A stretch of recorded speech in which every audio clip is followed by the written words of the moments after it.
Bhagavad Gita 11th chapter విశ్వరూప దర్శనయోగంలో 21 శ్లోక. అమీహిత్వాం సురసంగా విశంతి కేచిత్ పీతాః ప్రాంజలయో గృణంతి స్వస్తిత్యుక్త్వా మహర్షి సిద్ధ సంగాః స్తువంతి త్వాం స్తుతిభిః పుష్కలాభిః. ఏదైతే విశ్వరూపాన్ని చూస్తున్నాడో అర్జునుడు, అమి హిత్వాం, అమి అంటే అక్కడ చాలా రకాలుగా కనిపిస్తున్నాయి. ఆ భూమి, అంతరిక్షము, పాతాళం, ఈ మూడు లోకాల్లో కూడా ఆ విశ్వరూపంలో జరుగుతున్నాయని చూసి ముల్లోకాలకి భయం వేస్తుంది, వణికిపోతున్నాయని ఇంతకుముందు చెప్పాడు. ఇంకా అంటే కొన్ని ఒక్కసారిగా ఎప్పుడూ చూడండి, ఊహలకి అతీతమైన దాన్ని నువ్వు చూసినప్పుడు ఎలా అయితే భయానికి, దిగ్భ్రాంతికి, ఆశ్చర్యానికి, అన్నిటికీ ఆ భావోద్వేగాలన్నిటికీ కలగాపులగంలాగా ఉంటుంది. చూసే కొద్దీ మొదటిసారి చూసిన దాంతో పోలిస్తే తర్వాత క్రమేణా అది కాస్త అర్థమవుతూ ఉంటుంది. అలాగే ఇక్కడ ఆ రూపాన్ని ఏదైతే చూస్తున్నాడో, ముందు కాంతిపుంజం అన్నాడు, కాంతిపుంజం తర్వాత అనేకంగా ఉన్నాయి అన్నాడు. ఆ అనేకంలో మళ్ళీ ముఖాలు, చేతులు కనిపిస్తున్నాడు. దాని తర్వాత మళ్ళీ ఆ ముఖానికి కిరీటం ఉంది, చేతిలో ఆయుధాలు ఉన్నాయి, ఆ కళ్ళు సూర్యచంద్రులు, ఇవన్నీ చెప్పాడు. ఇప్పుడు అమీహిత్వా అంటే ఈ విశ్వరూపంలో ఇవన్నీ కూడా నిజంగా నిన్ను అంటే అక్కడ ఏదైతే విశ్వరూపంలోనే మళ్ళీ ఆయనకి బ్రహ్మ కనిపిస్తున్నాడు, మళ్ళీ ఆ శివస్వరూపం కనిపిస్తుంది, ఈయన కనిపిస్తున్నాడు, ఈయనలో ఇవన్నీ కనిపిస్తున్నాయి. అలాంటిది ఇక్కడ ఈ నిన్ను, ఈ విశ్వానికి రూపమైనటువంటి నువ్వు, విశ్వమంతా కూడా అందులో ఎలా అయితే కనిపిస్తుందో నిన్ను సురసంఘ, సుర అంటే దేవతలు, సంఘ అంటే ఆ సమూహం మొత్తం, అందరూ దేవతలు, సకల దేవతలు, ఆ సమూహం అంతా విశంతి అంటే అందులో ప్రవేశిస్తున్నాయంటే దేవతలలో కానీ చరాచర జీవరాశుల్లోనే అంతటా ఉన్నది నువ్వే. నువ్వు కానిది, నువ్వు లేనిది లేనప్పుడు అక్కడ దేవతల రూపంలో కూడా ఉన్నదెవరు? వాళ్ళు అలా చెయ్యడానికి ఆ శక్తి ఎక్కడిది?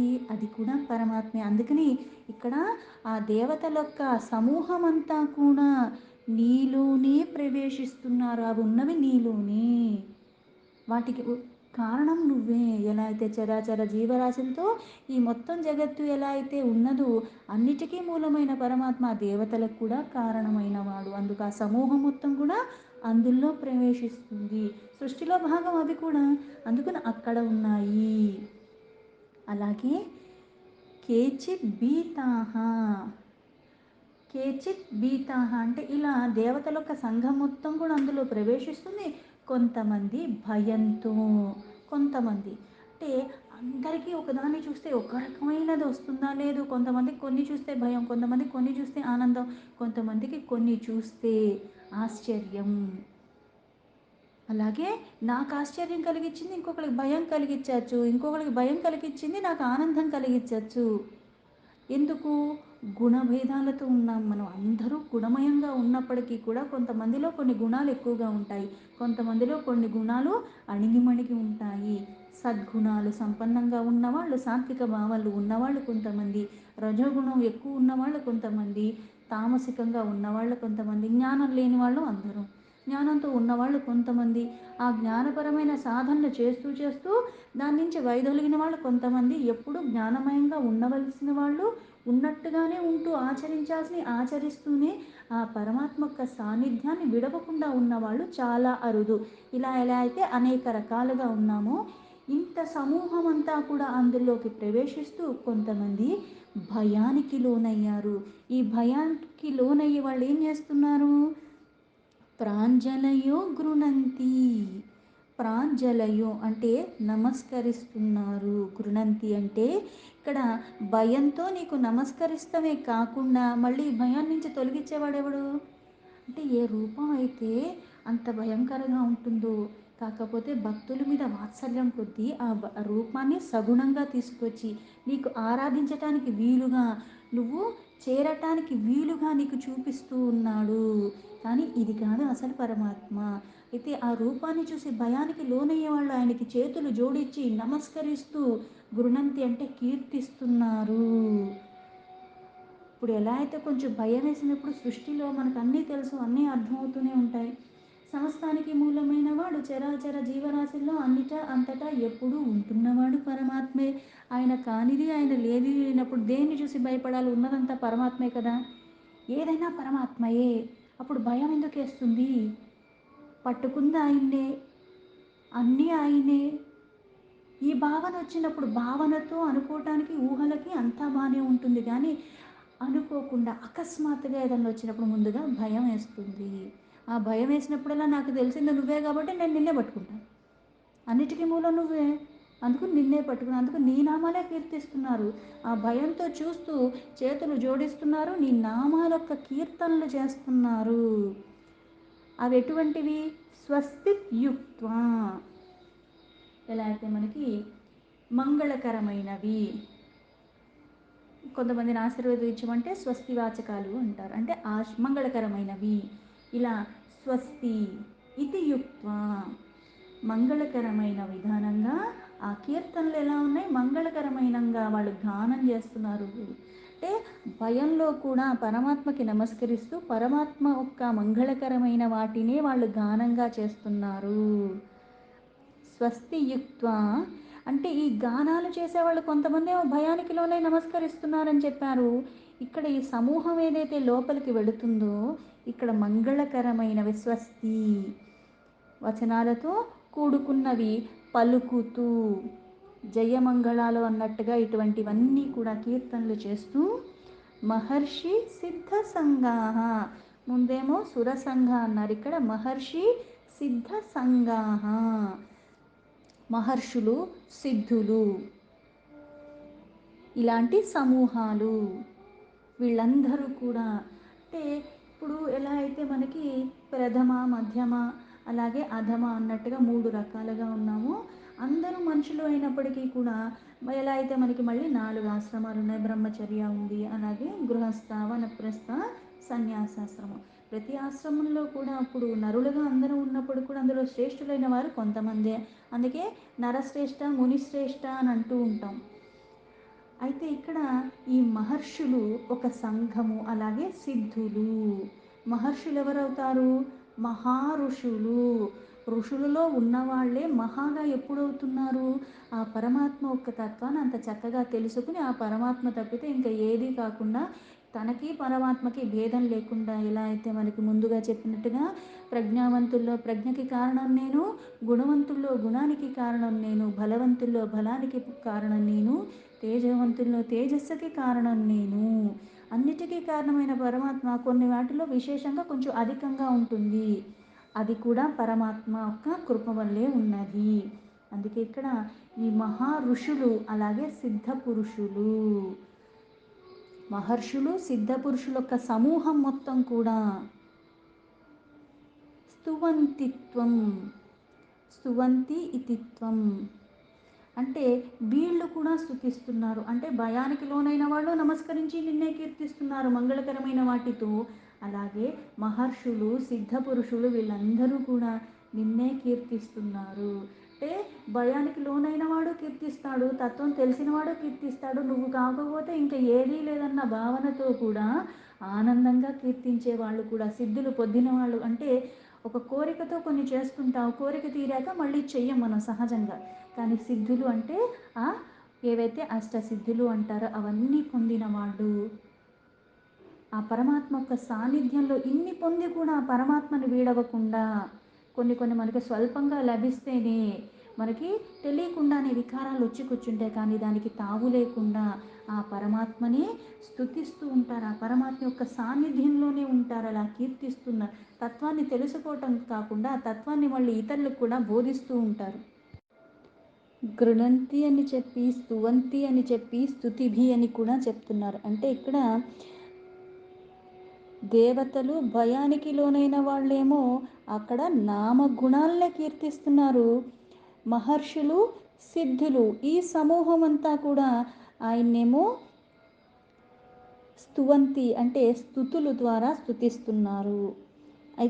మహర్షులేమో స్తుతుల ద్వారా, సిద్ధి పొందిన వాళ్ళేమో ఉత్తమోత్తమైన స్తోత్రాలతో స్తుతిస్తున్నారు.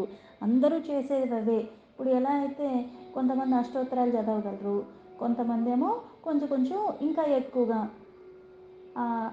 స్తోత్రాలు చదవగలరు, కొంతమంది సహస్రనామాలు చదవగలరు, కొంతమంది ఈ వేదంలో ఉన్న రకంగా చక్కగా అవన్నీ కూడా చెయ్యగలరు. ఎలా అయితే ఎవరికి ఏది సులభం అవుతుందో దాన్ని ఎలా అయితే మనం లౌకికంగా చేస్తూ ఉంటామో ఇక్కడ ఇక్కడ సద్మార్గంలో ఉన్నవాళ్ళు, అలాగే సకామంతో ఉన్నవాళ్ళు, కోరికలతో ఉన్నవాళ్ళు, కొన్ని కొన్ని భయాలు భ్రాంతులు ఉన్నవాళ్ళు ఒక రకంగా చేస్తారు. సిద్ధి వైపుగా పయనం ఏదైతే కొనసాగిస్తున్నారో వికారాలు తొలగిపోతూ ఉన్నవాళ్ళు, జ్ఞానమయంగా ఉన్నవాళ్ళు ఒక రకంగా చేస్తారు, సిద్ధి పొందిన వాళ్ళు కూడా ఒక రకంగా చేస్తారు. అందుకే ఇక్కడ గృణంతి స్తువంతి స్తుతిభి అని చెప్పి ఇవన్నీ కూడా ఎలా ఉన్నాయి, పుష్కలాభిహి అంటే సమృద్ధిగా ఉన్నాయి. ఇప్పుడు ఏ అయితే మనకి పుష్కలంగా ఉన్నాయంటే నిండుగా ఉన్నాయి, పూర్తిగా ఉన్నాయి, అలా ఇక్కడ స్తుతిస్తున్నారు సమృద్ధిగా, అంటే ఇంకా ఇంకా వృద్ధి చెందేలాగే ఉంది. శ్లోకానికి యథాతథ మీనింగ్ తీసుకుంటే అమీహిత్వాం సురసంగా విశంతి కేచిత్ పీతాః ప్రాంజలయో గృణంతి స్వస్తి యుక్త్వా మహర్షి సిద్ధ సంగాః స్తువంతి త్వాం స్తుతిభిః పుష్కలాభిః. ఇదిగో ఆ దేవతలందరూ నీలోనే ప్రవేశిస్తున్నారు. కొందరు భయపడటంతో భయానికి లోనే నీకు నమస్కరించి నీ నామ గుణముల్ని కీర్తిస్తున్నారు. మహర్షులు స్వస్తి వచనాలతో నిన్ను కీర్తిస్తున్నారు. సిద్ధులు ఉత్తమోత్తమైన స్తోత్రాలతో నిన్ను స్తుతిస్తున్నారు. అంటే ఆ పరమాత్మను ఇప్పుడు కొన్ని కొన్ని దాని సంపర్కం కలిగినప్పుడు ఆ ప్రభావం మనలాగా ఒకలా ఉంటుంది. దాని ద్వారా మనలో మార్పులు చెందే కొద్దీ మనం మాట్లాడే తీరు అవిడి కాకుండా ప్రశాంతమైన చిత్తంతో ఉంటూ ఉంటాం. ఏదైనా సరే దాన్ని ఎదుర్కొనే విధానంలో మనం మాట్లాడే విధానం, మనం ఆచరించే విధానం, ఆ సమస్యను మనం అర్థం చేసుకునే విధానం మారిపోతూ ఉంటాయి. మెచ్యూరిటీ వచ్చినప్పుడు ఎలా అయితే ప్రవర్తిస్తాం, ఏవి తెలియనివాడు ఎలా ఉంటారు, క్రమేణా క్రమేణా కొన్ని అనుభవాలు అయ్యేసరికి ఎలా అయితే మనలో మార్పు వస్తాయి. ఇప్పుడు తుంటరిగా ఉండే ఆ 10 ఏళ్ళు 12 ఏళ్ళు ఉన్నప్పటికీ ఒక 30 వచ్చిన దానికి ఎలా ఉంటాం, ఒక 40 50 వచ్చాక ఎలా ఉంటాం, పండిపోయిన తర్వాత ఎలా ఉంటాం, 70 వచ్చాక అనుభవాలు మనకి ఏవైతే నేర్పిస్తూ ఉంటాయో అలాగే ఆ సాన్నిధ్యం ఆ ధర్మాన్ని పట్టుకుని మనం కొన్ని కొన్ని ఆచరిస్తూ ఉండి ఆ విభూతులు ఎప్పుడు వస్తాయి, తత్వాన్ని తెలుసుకోవటము, అలాగే నాలో అంతరంగికంగా బాహ్యంగా మార్పులు వచ్చినప్పుడు. ఇవి నాలో లేనప్పుడు నేను ఎన్ని క్రతువులు చేసినా క్రతువు చేసినందుకు ఒక ఫలితం అయితే వస్తుంది, కానీ పెద్దగా నా మీద ప్రభావం చూపించదు. కానీ ఇది నా మీద నా చుట్టుపక్కన ఉన్న వాళ్ళందరి మీద కూడా ఎప్పుడు ప్రభావం చూపిస్తుంటుంది, నేను మాట్లాడే ప్రతి మాట సత్యమే తీరుతుంది. ఎప్పుడు నా అంతరంగికంగా బాహ్యంగా కూడా నేను ఎల్లవేళలా ఏ అవస్థలో ఉన్నా సరే, ఏ ప్రదేశంలో ఉన్నా సరే, ఏ సందర్భం అయినా సరే ఉణకకుండా తొణకకుండా ఆ పరమాత్మ యందే నేను మనస్సుని లగ్నం చేసి ధర్మాన్ని పట్టుకుని ఉన్నప్పుడు అధర్మానికి తావు లేకుండా నాకు ఎప్పుడూ పరిస్థితులు అనుకూలంగా ఉండవు. కొంతమంది కొన్ని చేస్తున్నారంటే వాళ్ళకే ఉందండి, వాళ్ళకి అన్నీ బాగానే ఉన్నాయి కాబట్టి చేస్తున్నారని మనం చాలా తేలిగ్గా మాట్లాడుతున్నాం. అన్నీ అనుకూలంగా ఉండి వాళ్ళు చెయ్యట్లేదు, అనుకూలంగా లేకపోయినా సరే ఇది చెయ్యకుండా ఉండలేని పరిస్థితుల్లో ఉంటున్నారు. ఎందుకంటే దాని మీద మక్కువ అలా ఉంది, వాడికి ఇతర వస్తువులు లౌకికమైన వాటి మీద రాగం లేకుండా ఉన్నారు కాబట్టి దాన్ని ఇంకా అలా పట్టుకోగలుగుతున్నారు. అది సాధ్యమవుతుంది. కొన్ని కొన్ని మనం లౌకికంగా సాధించుకుంటాం. ఎలా సాధించుకుంటాం, పక్కనోళ్ళని సాధించి చిన్నపిల్లవాడు ఉన్నాడు వాడికి కావాలంటే ఇగో 5 నిమిషాలు ఆగంటే గడియకు ఒకసారి అటు తిరుగుతున్నా ఇటు తిరుగుతున్నా, ఇస్తావా 5 నిమిషాలు అయిపోయింది, 5 నిమిషాలకి 5 నిమిషాలు అయ్యేలోపు 190 సార్లు తలకాయ తినేస్తూ ఉంటాడు, ఇంకా ఇచ్చేదాకా వదలడు. ఆ కోపంలో ఒక్కోసారి కొట్టేస్తాం, ఒక్కోసారి తిట్టేస్తాం, లేకపోతే 2 నిమిషాల ముందే ఇచ్చేస్తాం, వీటితో గోల వదిలిపోతుంది. ఇది సాధించి తీసుకోవటం. అయితే సాధన ద్వారా సాధించుకోవాలి, పరమాత్మని ప్రసన్నుండి చేసుకోవాలి. అంటే బటరింగ్ పూసినట్టుగా కాదు, తేనె పూసినట్టుగా కాకుండా ఆ సర్వానికి సాక్షిగా ఉన్నవాడికి నువ్వు ఏం చెప్పి నువ్వు ఆ సాక్ష్యం చూపిస్తావు, ఏమీ చెయ్యక్కర్లే. నువ్వు చేయాల్సిన క్రతువులు ఆయన ఇచ్చిన దాన్ని సద్వినియోగం చేసుకునేలాగా నువ్వు ఉద్ధరింపబడటానికి నువ్వు చేసుకుని పోయే క్రమంలో నువ్వు ఊహించని రీతిగా నీకు ఇస్తాడు. అలాగే ఈ విశ్వరూపంలో సమస్త సృష్టి కనపడుతుంది అర్జునుడికి. ఆ సమస్త సృష్టిలో ఇక్కడ దేవతలు కనిపిస్తున్నారు. ఆ దేవతలు సమూహం మొత్తం కూడా అందులోనే ఉన్నది. సర్వము ఆయనలోనే ఉన్నది. ఆయన నుంచే పుట్టుకొస్తున్నాయి. ఆయనలోంచే లయమైపోతున్నాయి. భూత భవిష్యత్ వర్తమాన కాలాలన్నట్టుగా మనకి ఎలా అయితే క్రిత జన్మ ఉంది, ఇప్పుడు జన్మ ఉంది, తర్వాత ఇంకో జన్మ ఉంది. మనం పరంపదం పొందే అంత లేదు కాబట్టి, కొన్ని నాకు లేదు. కానీ మనకెలా అయితే ఇంతకుముందు అధ్యాయంలో చెప్పినట్టుగా నాకు కొన్ని సంవత్సరాల కాలమే ఉంది. అలాగే దేవతలకి కొన్ని కల్పాల వరకు ఉండొచ్చు. అలాగే బ్రహ్మకి కూడా మళ్ళీ పునః సృష్టి చేస్తున్నాడు, నిద్రపోతున్నాడు, లేచాక మళ్ళీ సృష్టి చేస్తున్నాడు. ఇందులోనే కొన్ని యుగాలు వెళ్ళిపోతున్నాయి. అలాగే కొన్ని కల్పాల తర్వాత ఆ బ్రహ్మ కూడా వెళ్ళిపోతున్నాడు, మళ్ళీ ఉద్భవిస్తున్నాడు. అంటే సమస్తము సృష్టిలో ఉన్న ప్రతిదీ వెళ్ళిపోతుంది, మళ్ళీ వస్తుంది. అలాగే దేవతలు కూడా వెళ్ళిపోతారు, మళ్ళీ వస్తారు. అందుకే ఈ సమూహం అందులో మళ్ళీ ప్రవేశిస్తుంది. ఈ సమూహం ప్రవేశిస్తూ కూడా కొంతమంది అంటే అనుక్షణం పరమాత్మ చెంతనే ఉన్నప్పటికీ కూడా ఆ కాలంలో మార్పులు ఎలా అయితే మనకి వస్తూ ఉన్నాయో అక్కడ గొప్ప గొప్ప గొప్ప వాళ్ళు కూడా ఈ సృష్టిలో హరించవేయబడుతున్నారు. నువ్వు నేనే కాదు, సర్వము, సర్వానికి మూలమైన పరమాత్మ సర్వాన్ని మళ్ళీ భక్షిస్తున్నట్టుగా సర్వము మళ్ళీ పునః సృష్టిలో మళ్ళీ భాగంగా మళ్ళీ ఉద్భవిస్తుంది. అందుకే ఇక్కడ దేవతలొక సంఘ అని చెప్పారు. అలాగే మహర్షులు సిద్ధులొక్క సంఘ, ఈ అన్నీ కూడా అందులోనే ఉన్నాయి. ముందుగా ఎందుకు దేవతల్ని మహర్షుల్ని ఇటువంటి వాళ్ళని చెప్తున్నారు? పరమాత్మ యొక్క సాన్నిధ్యం మనకన్నా ఎక్కువ. అలాగే ఆ మహర్షులు సిద్ధులు కూడా ఈ మార్గంలోనే పయనం చేస్తూ వికారరహితంగా లౌకికమైన వాటితో కాకుండా రాగాలు ఇవేమీ లేకుండా వాళ్ళు ఎంతసేపు ఇటువంటివే చేస్తూ ఉంటారు. భగవంతుడు యొక్క సాన్నిధ్యంతో ఆ తపస్సుల ద్వారా, యాగాలు, యజ్ఞాలు, ఇటువంటి క్రతువుల ద్వారా, పైగా లోక హితార్థమై చేసే క్రతువులు. వాళ్ళ కోసం అన్నట్టుగా వాళ్ళు ఏది ఆశించి చేసేవి కాదు. ఇటువంటి వాళ్ళు కూడా ఆ పరమాత్మను స్తుతిస్తున్నారు. ఆ తత్వాన్ని తెలుసుకున్న వాళ్ళు. తెలియనివాడు, తెలిసినవాడు, తెలుసుకోవాలనుకున్నవాడు, ఏది తెలియనివాడు కూడా ఆ సృష్టిలో భాగమే. అందుకే సుర సంఘాన్ని విశేషంగా ముందెందుకు మొదలుపెట్టారు? దేవతలు. ఇక్కడ పరోక్షంగా ప్రత్యక్షంగా కూడా ప్రతిదానికి కారణమైన పరమాత్మ ఆ విరాట రూపంలో వీళ్ళు కూడా ప్రవేశిస్తున్నారంటే ఇప్పుడు దేవతల యొక్క సముదాయాన్ని చూస్తున్నాడు. అంటే ఎలా అయితే ముల్లోకాలు కనిపిస్తున్నాయి, ముల్లోకాలు వణికిపోతున్నాయని ముందు చెప్పాడు. ముల్లోకాల్లో ఏమున్నాయి? పాతాళం ఉంది, భూలోకం ఉంది, స్వర్గలోకం ఉంది. సురలోకం అంటే స్వర్గలోకం. అది చూస్తున్నాడు ఆ సముదాయము వీళ్ళే అని. అంటే ఇంతమందిని చూస్తున్నాడు. అందులో ఇప్పుడు వాళ్ళు అక్కడ చూసే కొద్దీ అంతలాగా వాళ్ళకి కనిపిస్తూ ఉన్నది. క్లారిటీ వస్తుందంటారు కదా. ఇప్పుడు ఒకటే అవుతుంది కానీ చదవగా చదవగా దాని తత్వం అర్థమవుతూ ఉంటుంది. అక్షరాలు మారిపోతున్నాయా? లేదే. కాకపోతే నీలో ఎలా అయితే ఉల్లిపాయకి పొరలు తీస్తూ తీస్తూ తీస్తూ ఉంటే మనకి ఎలా అయితే ఇంకా ఇంకా లోపలికి వెళుతూ ఉంటే లోతు తెలుస్తుంది సముద్రానికి, అలాగే ఇక్కడ చూసే కొద్దీ ఇక్కడ ఆ సురలొక్క సముదాయం కనిపిస్తున్నది. అయితే అందులో అంటే ఇక్కడ ఎవరైనా సరే ఉగ్ర రూపం దాల్చిన పరమాత్మ. ఇప్పుడు అగ్ని యొక్క సంపర్కంలోకి వెళ్ళినప్పుడు ఏమవుతుంది? అది దూదైనా సరే, పుల్లైనా సరే, వనమైనా సరే ఎలా అయితే దహించవైపోయి అన్నీ బూడిదైపోతాయి. బూడిదైపోయాక అన్నీ ఒకే బూడిద. బూడిది కాకముందు వేరే రూపాలు ఉన్నాయి, వేరే ఆకారాలు ఉన్నాయి, వేరే వేరే క్రతువులు చేస్తున్నావు, వేరే వేరే స్థితుల్లో ఉన్నారు. కాకపోతే దీని సంపర్కం వచ్చిన తర్వాత ఏమవుతుంది? మాడి మసైపోయిన తర్వాత అన్నీ బూడిదే అయిపోతుంది. ఇది ఈ రంగు బూడిది, ఇది ఈ రంగు బూడిదని ఎలా చెప్తాం? బూడిది బూడిదే, మొత్తం ఒకటే. అయితే ఇక్కడ భయానికి లోన ఏదైతే ఉగ్ర రూపం ఉన్నదో ఆ ఉగ్ర రూపం దేవతలకే, అంటే ఆ తత్వం తెలిసిన వాళ్ళకి, ఆ సాన్నిధ్యంలో ఉన్న వాళ్ళకి, ఆ జ్ఞానం ఉన్న వాళ్ళకే భయం వేస్తుంది. అంటే నాలాంటి అల్పుడికి ఇంకెంత భయం వేస్తుంది. ఆ ఉగ్ర రూపాన్ని చూసిన దేవతలు కూడా అందులో మళ్ళీ ఎలా అయితే మనకి జననం ఉంది, మరణం ఉంది. మరణానికి భయపడితే నీ మరణం ఆగిపోతుందా? అలానే నేను బోల్డ్ ఏమన్నా ఇంకో ఏమన్నా చేస్తే నేనేమన్నా మరణాన్ని తప్పించుకోగలనా?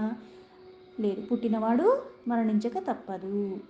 అయితే భయంతో కాకుండా నా ఈ మధ్యలో ఏదైతే జీవితం ఉందో దాన్ని నేను సార్థకం చేసుకునేలాగా నాకు, అలాగే నా చుట్టుపక్కల ఉన్న వాళ్ళకి స్వల్పంగా ఏదో ఒకటి నేను చెయ్యగలిగిన శక్తి కొలది, నా పరిమితి కొలది ఆ జన్మకి సార్థకత అంటాం. అలాగే ఇక్కడ దేవతలు కూడా వాళ్ళ కాలం అయిపోయాక వాళ్ళు అందులో లయమైపోవాల్సిందే. అంటే ఏదైతే ప్రశాంతంగా ఉన్నట్టు సూర్యుడిలో ఎలా అయితే తేజస్సు ఉజ్జృంభిస్తూ విజృంభిస్తున్న ఆ తాపానికి తట్టుకోలేం, సాయంత్రం అయ్యేసరికి చంద్రుడు వస్తాడు, ఆహ్లాదకరంగా ఉంటాడు. అయితే ఇది ఉంది, అది ఉంది, రెండూ కలిపితే ఒక రోజు ఎలా అయ్యిందో అలాగే సృష్టి మొత్తానికి ఎలా అయితే 5 అని చెప్పారు. ఎలా అయితే ఉద్భవిస్తున్నాయి, పోషింపబడుతున్నాయి, లయమవుతున్నాయి, మళ్ళీ తిరోధాన జరుగుతుంది, మళ్ళీ అనుగ్రహం జరుగుతుంది. ఇవన్నీ కృత్యాలు జరుగుతూనే ఉన్నాయి.